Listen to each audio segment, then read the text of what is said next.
সম্মানিত সভাপতি, আজকের এই মহতী অনুষ্ঠানের সম্মানিত বিশেষ অতিথি জেলা আমির, ঢাকা মহানগরী দক্ষিণের টিমের সাথে আমাদের নেতৃবৃন্দ যারা এসেছেন, সম্মানিত সুধী মণ্ডলী, সাংবাদিক বন্ধুগণ, সম্মানিত তরুণ ও ছাত্র যুবক ভাইয়েরা, আসসালামু আলাইকুম ওয়া রাহমাতুল্লাহ। সম্মানিত ভাই বন্ধুগণ,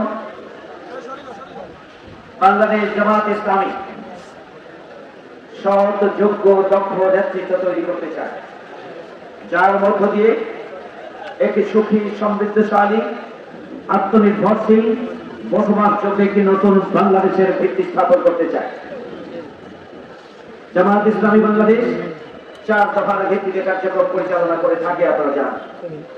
তৃতীয় দফার অন্যতম কর্মসূচি হচ্ছে সমাজ সংস্কার এবং সমাজ কল্যাণমূলক কার্যক্রম পরিচালনা করা।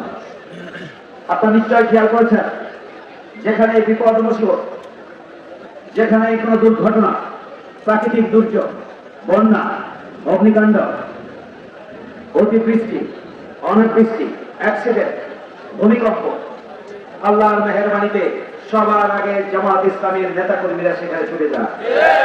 সবার আগে ইসলামী ছাত্র শিবিরের নেতাকর্মীরা সেখানে ছুটে যান। এই জামাত ইসলামী ছাত্র শিবিরের এই কর্মসূচি, এটি জনগণকে খুশি করার জন্য নয়, এটি জনপ্রিয়তা অর্জনের জন্য নয়, এই কর্মসূচি হচ্ছে মহান রব্বুল আলামিনের সন্তুষ্টির জন্য। এই কর্মসূচি হচ্ছে মানবতার প্রতি মানুষের যে দায়িত্ব এবং কর্তব্য আছে, সেই কর্তব্যের জায়গা থেকে অগ্রণী ভূমিকা পালনের জন্য। এই কর্মসূচি হচ্ছে এই বাদতের মানসিকতা নিয়ে মানুষের প্রতি মানুষের কর্তব্য পালনের জন্য। প্রিয় ভাইয়েরা আমার, আমরা আজকে প্রায় 50 বছরের মধ্যে সবচেয়ে ভয়াবহ বন্যা অর্থ অঞ্চলে সংঘটিত হয়েছে, আপনারা জানেন, আপনারা বিপর্যস্ত।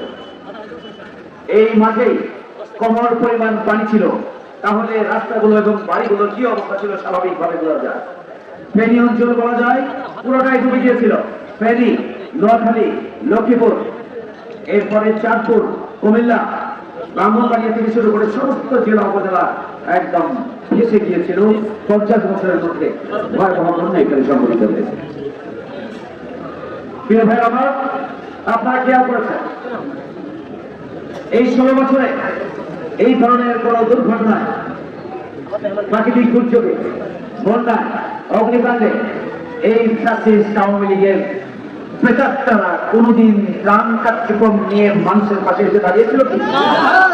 যদিও কখনো এসে থাকে, তার 10 ভাগের 9 ভাগে চুরি করে 1 ভাগ প্রশাসনের মধ্যে দিয়ে তাদের কর্তব্য পালন করেছে। আওয়ামী লীগ কেন এটি করেছে? জনগণের প্রতি আওয়ামী লীগের দায়বদ্ধতা নেই। আওয়ামী লীগের জনগণের ভোটে নির্বাচিত নয়, 4 বারের মতো 5 বার তারা পিছন দরজা দিয়ে জনগণের সাথে প্রতারণা করে রাষ্ট্র শক্তিকে কাজে লাগিয়ে ছোট জগন্নাথ ওই নির্বাচন কমিশনকে কাজে লাগিয়েছিল, নির্বাচনের ফলাফলের একটা সার্টিফিকেট দিয়েছে। যার কারণে জনগণের প্রতি তাদের কোনো দায়বদ্ধতা নেই এবং জনগণের প্রতি তারা কোনো দায়িত্ব পালন করে জনমতকে তারা কেয়ার করেন নাই। সংগ্রামী ভাই বন্ধুগণ, রাজনীতি হওয়া উচিত আমরা মনে করি মানুষের জন্য, মানুষের মুক্তির জন্য, মানুষের কল্যাণের জন্য। অসহায়, হতদরিদ্র, বিপদগ্রস্ত, ক্ষতিগ্রস্ত, নির্যাতিত, নিপীড়িত মানুষের পাশে সরকার দাঁড়াবে। তার সম্পদ সুরক্ষার যে মানসিকতা, সেই মানসিকতা নিয়ে দায়বদ্ধতার জায়গা থেকে। কিন্তু আওয়ামী লীগ সেটি কখনোই করে নাই। শুধু তাই নয়, এদেশের রাজনৈতিক দলগুলোর যে মানবতার প্রতি দায়িত্ব এবং কর্তব্য আছে, সেই দিকে আরো সজাগ এবং সচেতন হওয়া উচিত। যদি সবগুলো দল রাজনৈতিক ভাবে জনগণের কল্যাণে ভূমিকা পালনের অংশ হিসাবে জনগণের বিপদে মুসিবতে সর্বশক্তি নিয়ে শুধু প্রশাসনের জন্য নয়, যদি মানুষের পাশে এসে দাঁড়ায়, তাহলে এদেশের কোন বিপদ মুসিবতই আমাদেরকে বিপর্যস্ত করতে পারবে না। ইনশাআল্লাহ, আল্লাহ চাহে তো সবাই মিলেই আমরা পরিস্থিতি আবারও কাটিয়ে উঠতে পারবো ইনশাআল্লাহ। আপনারা দেখেছেন, এবারের বন্যা জামাত ইসলামী বাংলাদেশের পক্ষ থেকে সবার আগে এখানে ছুটে আসা, জামাত শিবিরের নেতা কর্মীরা সবার আগে মানুষের কাছে সহযোগিতার হাত বাড়িয়ে দিয়েছেন, সাহসিকতার হাত বাড়িয়ে দিয়েছেন। ধৈর্য এবং সহ্যের মাধ্যমে আল্লাহ সাহায্যের এই পরিস্থিতি উত্তরণের জন্য তাদের পাশে বুক ধরা পানিতেও নিজের জীবনের ঝুঁকি দিয়ে তারা মানুষের পাশে দাঁড়িয়েছে।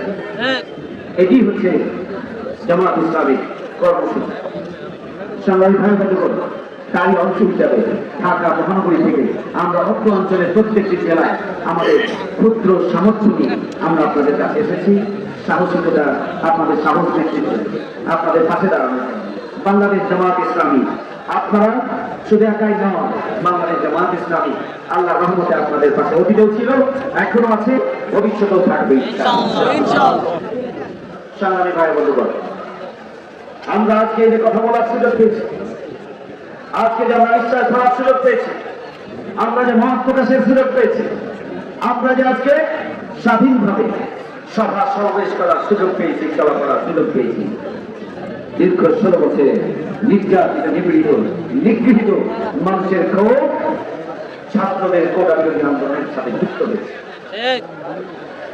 এবং কোটা বিরোধী ছাত্রদের আন্দোলন জনগণের অংশগ্রহণের মধ্য দিয়ে একটি ঐতিহাসিক সফলতা, গণবিপ্লব এবং গণ অভ্যুত্থানের মাধ্যমে বাংলাদেশে এই ধরনের একটি পরিবেশ আমরা পেয়েছি। হাজার হাজার ছাত্র জনতাকে জীবন দিতে হয়েছে, রক্ত দিতে হয়েছে, হাজার হাজার ছাত্র জনতা আহত হয়েছে, নিগৃহীত হয়েছে, নির্যাতিত হয়েছে, পঙ্গু হয়েছে, চোখ হারিয়েছে এই 1 মাসের আন্দোলন। সংগ্রামী ভাই, আপনারা জানেন এই রক্তক্ষয়ী আন্দোলনের মধ্য দিয়ে এদেশের গণঅভ্যুত্থান সংগঠিত হয়েছে এবং শেখ হাসিনা লক্ষণ সেনের চাইতেও করুণ পরিণতি দিয়ে পিছন দরজা দিয়ে পালিয়ে যেতে বাধ্য হয়েছে। সংগ্রামী ভাই আমার, বাংলাদেশ জামাত ইসলামী একটি সুখী সমৃদ্ধশালী বসবাসযোগ্য বাংলাদেশ গড়ে তুলতে চায়।